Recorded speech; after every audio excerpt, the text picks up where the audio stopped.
Okay, ಭಾರತದ ಚುನಾವಣೆಗಳಲ್ಲಿ ಮತದಾರರ ಪ್ರಮಾಣ ಹೆಚ್ಚಿಸೋದಕ್ಕೆ USAID ಕೊಡ್ತಾ ಇದ್ದ $21 ಮಿಲಿಯನ್ ನೆರವು ನಿಲ್ಲಿಸುವ ಕ್ರಮವನ್ನು ಟ್ರಂಪ್ ಮತ್ತೊಮ್ಮೆ ಸಮರ್ಥಿಸಿಕೊಂಡಿದ್ದಾರೆ. ಮಿಯಾಮಿನಲ್ಲಿ ಮಾತನಾಡಿದ್ರು.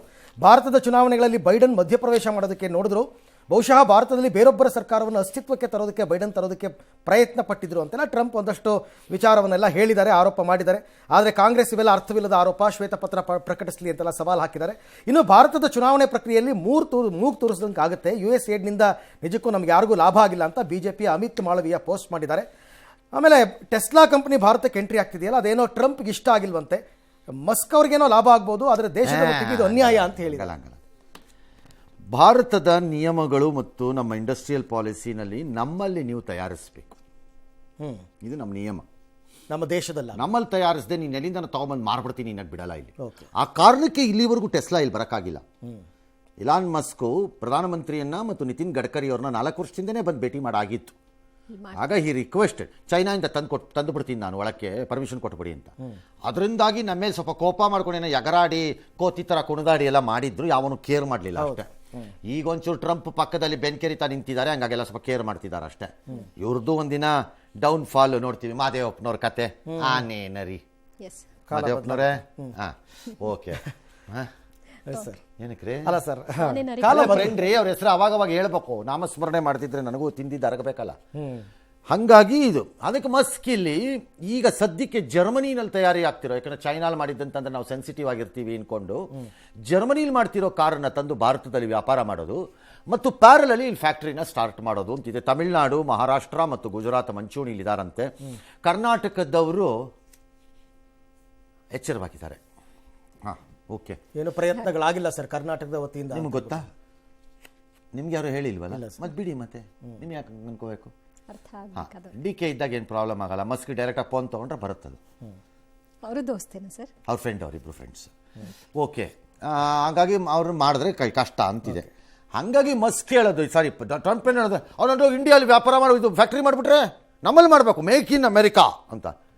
ನಾವೇನು ಕತ್ತೆ ಕಾಯಕ್ಕಿರೋ ನಿನ್ನ ಮನೆ ಆಳುಗಳ ಕಾಯಕ್ಕಂಗಾರೆ ಮೇಕ್ ಇನ್ ಇಂಡಿಯಾ ಬೇಡವಾ? ಹಂಗಾರೆ ಹೌದು, ಎಲ್ಲ ನಿನ್ನ ಹತ್ರನೇ ಆಗಬೇಕು ಅಮೆರಿಕಾಗೆ ಅಂತ ಅನ್ನೋದಿದ್ರೆ ಇವನು ಯಾವ ಅಧ್ಯಕ್ಷ? ಇವನು ಇಲ್ಲಿ ಉದ್ಯೋಗ ಸೃಷ್ಟಿ ಆಗೋದು ಬೇಡ, ಇಲ್ಲಿ ಬೇಡ, ನಿಮಗೆ ಮಾತ್ರ ಆಗ್ಬೇಕಾ? ಇಲ್ಲ, ಪರವಾಗಿಲ್ಲ. ಅದಕ್ಕೆ ಹಂಗೆ ಬೇಸರ, ಅದೆಲ್ಲ ನಡೆಯಲ್ಲ. ನಮ್ಮಲ್ಲೂ ಒಪ್ಪಬಾರ್ದು. ಒಪ್ಪಿದ್ರೆ ಮೋದಿಯ ದಗಾಮೋಸ ಅದು. ಹೌದು, ಅದೇನಾಗ ಒಪ್ಕೊಂಡ್ಬಿಡ್ತೀರಿ? ಮೇಕ್ ಇನ್ ಇಂಡಿಯಾ ಸ್ಲೋಗನ್ ಇರೋದೇ. ಇನ್ನು ಮತದಾರದ್ದು ದುಡ್ಡು ಕೊಟ್ಟಿರೋದು US $21 ಮಿಲಿಯನ್ ಕೊಟ್ಟಿರೋದು USAID. ಅಂದರೆ ಅಮೆರಿಕದಲ್ಲಿ ನೆರೆ ರಾಷ್ಟ್ರಗಳಿಗೆ, ಬೇರೆ ರಾಷ್ಟ್ರಗಳಿಗೆ ಪ್ರಪಂಚದ ಯಾವುದೇ ಭಾಗದಲ್ಲಿ ಸಹಾಯ ಮಾಡಲಿಕ್ಕೆ ಅಂತ ಒಂದು ನೆರವಿನ ನಿಧಿಯನ್ನು ಸ್ಥಾಪಿಸಿದ್ದಾರೆ. ಅದರ ಹೆಸರು USAID, ಅಮೆರಿಕದ ನೆರವಿನ ನಿಧಿ.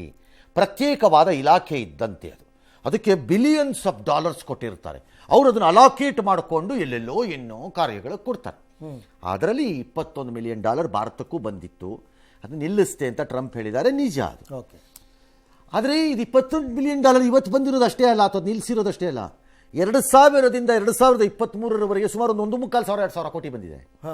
ಈ ಥರದ 600 ಮಿಲಿಯನ್ನೋ 800 ಮಿಲಿಯನ್ನೋ ಬಂದಿದೆ.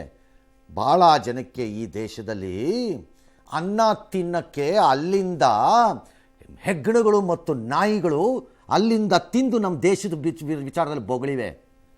ಆ ಬೊಗಳಿರೋ ನಾಯಿಗಳನ್ನೆಲ್ಲ ಎಳ್ಕೊಂಬರ್ಬೇಕು ಫಸ್ಟು ನಮ್ಮ ಮುಂದಕ್ಕೆ. ರಸ್ತೆಯಲ್ಲಿ ನಿಲ್ಲಿಸಿ ಬುರುಡೆ ಕೆತ್ತಬೇಕು ಅವುಗಳಿಗೆ. ನಾವು ಅದನ್ನು ಕಂಡಿಡಿಬೇಕು. ಆ ಕಂಡಿಡಿಯೋ ಕೆಲಸ ಬಾಯಿ ಮುಚ್ಕೊಂಡು ಮಾಡಬೇಕು ನರೇಂದ್ರ ಮೋದಿ. ಮೇರಾ ಭರತ್ ಅಂತನ್ನೋದು ಅಷ್ಟೇ ಅಲ್ಲ, ಎದೆ ಉಬ್ಬಿಸ್ಬಿಟ್ಟಿಲಿ. ಈಗ ತೋರಿಸಿದ್ದು ಯಾರು? ಕಚಡಗಳವರು.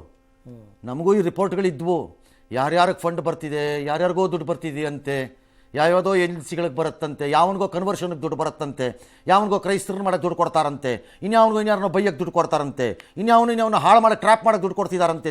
ನಮಗೂ ಬರ್ತಿತ್ತು ರಿಪೋರ್ಟ್ಸು, ಬಟ್ ನಮಗೆ ಗೊತ್ತಾಗ್ತಿರಲಿಲ್ಲ ಇವೆಲ್ಲ. ಇದು ಕತೆ. ಈ ಕಂಡು ಹಿಡಿದು ಹೇಳಿ ಯಾರು ಅಂತ ನೋಡೋಣ. ಆಮೇಲೆ ಸಿಕ್ಕಿದವನಿಗೆ ಬುರುಡೆ ಬಿಚ್ಚನ. ಏನಾದ್ರು ಮೊದಲನೇ ಏಟ್ ಹೊಡೆಯೋಕ್ಕೆ ಕಾನೂನು ಪ್ರಕಾರ ಅನುಮತಿಯನ್ನು ಯಾರಾದರೂ ಕೊಟ್ಟರೆ ನಾನೇ ರೆಡಿ ಇದ್ದೀನಿ. ಬೇಕಾದ್ರೆ $1,000 ಖರ್ಚಾಗಲಿ ಬರ್ತೀನಿ ಆ ಜಾಗಕ್ಕೆ.